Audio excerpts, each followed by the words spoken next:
Kai. Obviously there's stuff like Blender, but like, are there any other free software that are good for beginners to, you know, like, or just to do some animation with, or other tools? The question is there any other software than Blender to learn and create animation with? Free or That's free. Yeah, easily accessible and free. I mean, Blender is going to be your one. A lot of people in the games industry are picking up Blender. A lot of independent developers are because it's free.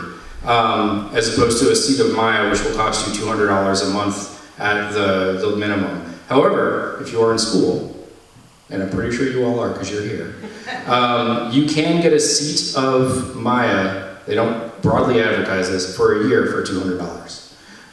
So if Maya is one, there's a lot more tutorials online, there are a lot more tools for Maya online, a lot more people know how to use it. It's actually there's a lot more work you have to do to make it usable for animation, but it's also like, there are a lot of places to go and talk to people about how to do that. So you can do that, and I'll try and find the link and I'll send it to your teachers. It's like, they hide it.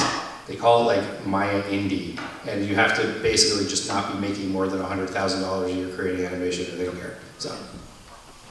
Is there any sort of similar to the animation one? Is there any other software that's good for like making and shading models and stuff like that, other than just Blender? The question is, is there any software that's good for creating and shading models other than Blender? I am not a modeler and one who does a lot of that, so I don't know off the top of my head. Substance Designer is one that people use, but I don't know what it costs. It might be pricey. Substance is free for students. Oh, there you go. Substance is free for students. Thank you. And that is one that I know that a lot of people I work with use. So, Thank you. yeah. Oh my God, there's so many hands. I'm gonna go that way. I'll go this way, and I'm gonna sweep across. Yeah, cool.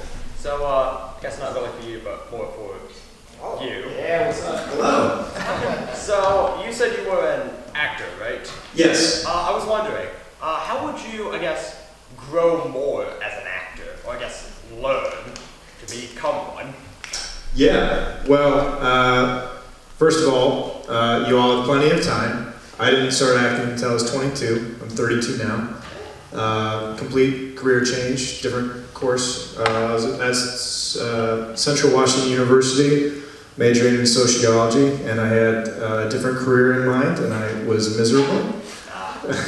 And I just showed up at the theater department and talked to one of the professors, because I'd been writing a lot because I wanted to do stand-up comedy, but I was too scared to get on stage. He wrote me in to a class that was only for theater performance majors, and I loved it, they loved me, and slowly but surely I just got more entrenched in it, and here I am 10 years later, and finally it's proven that yes, this is a viable profession. It only took you 9 years to get to that point, but I guess all that is to say, you gotta find places where you get to play, either in student films or on community theater stages, and you gotta be focused on putting yourself in challenging roles or taking on roles that you don't think really apply to you, and then all of a sudden you realize, you know, maybe you thought you weren't funny, and all of a sudden you realize you are funny. Maybe you thought you weren't a leading man, all of a sudden you find out you are a leading man.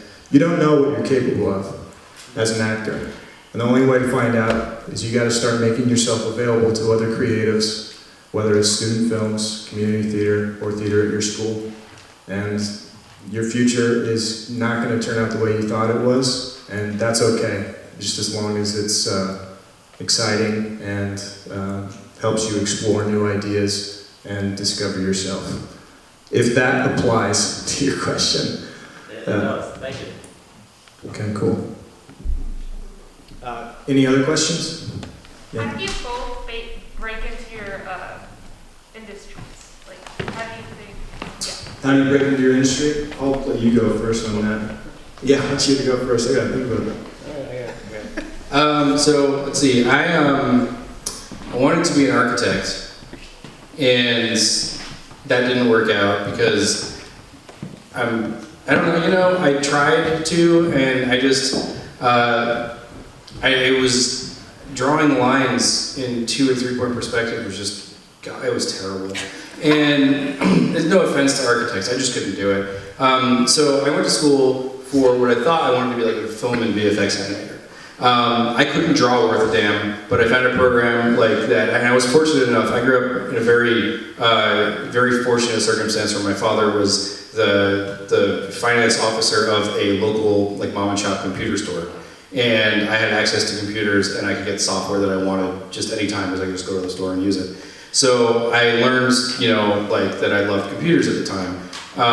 And I also found some software to make like 3D models, and I thought it was great. So I was like, oh, I'm gonna make like, the first thing I made was like this Star Wars-esque flying through space shoot 'em up thingy, that was absolutely terrible, but I loved it at the time. And this was during college. I decided to go to college for this, and then Toy Story came out.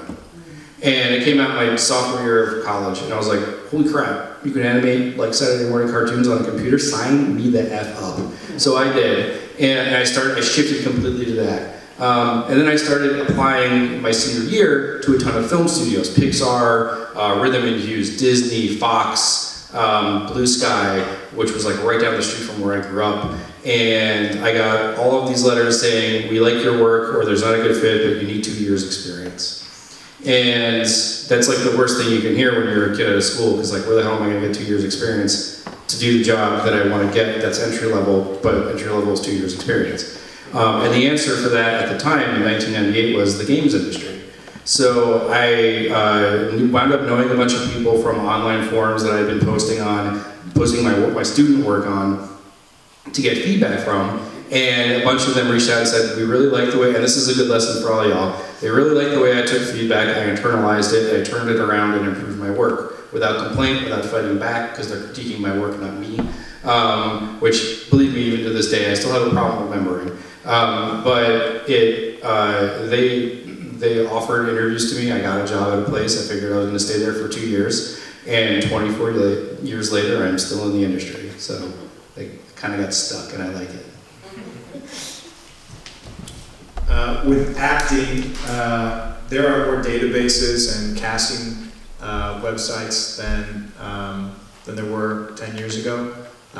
Casting networks, Casting Frontier, Actors Access, and all of those have no barrier to entry other than making an account. You might have a monthly fee, but of course it's not worth it. Even opening an account if you don't have headshots or some footage that shows you what you're doing. So if you want to break into the industry, you have to start making yourself available to student filmmakers, or sometimes there's like 72-hour film competitions, like the Lakewood 96-hour competition. And that's available from people who are just picking up the camera for the first time to people who are professionals. And you make a film, you submit it, they show it, and then you get to meet all these other filmmakers, and then you create a relationship that way. But to really break into the industry as an actor, I don't know how you can do that without an agent, and that's a whole conversation. Agents, what they need from you, they need a headshot, they need footage of you acting, and they usually need to have like a video audition where you show up, you perform, and then they give you feedback or critique, and based on the way you're able to incorporate that or take direction determines whether or not they're going to sign you oftentimes. It's so important, for an actor it's so important that you show up prepared, you've worked your lines, you kind of understand what the scene's going on, but you're also willing to throw it all away, and more importantly, listen to the director when they tell you, no, that's all wrong, you did it all wrong, we gotta go back to one, change your emotion, change your intention, and you gotta just be able to accept that and incorporate the notes as best you can, and don't get emotional, or, well, it's okay to get emotional if it fits, but gosh, so many times I've showed up and I thought I was prepared and I was not, and it only turned out okay because I trusted the people who were there, the director, the other actors, and I was able to make a course correction. So, gosh, yeah, find other creatives, make yourself available to them, and don't be too proud to take direction. Gosh, yeah, breaking into the industry is a slow process with consistent effort and luck. I wish I had a better thing to tell you. It's just how I see it. But you can do it. You just got to be determined, and you can't give up. You just got to keep going.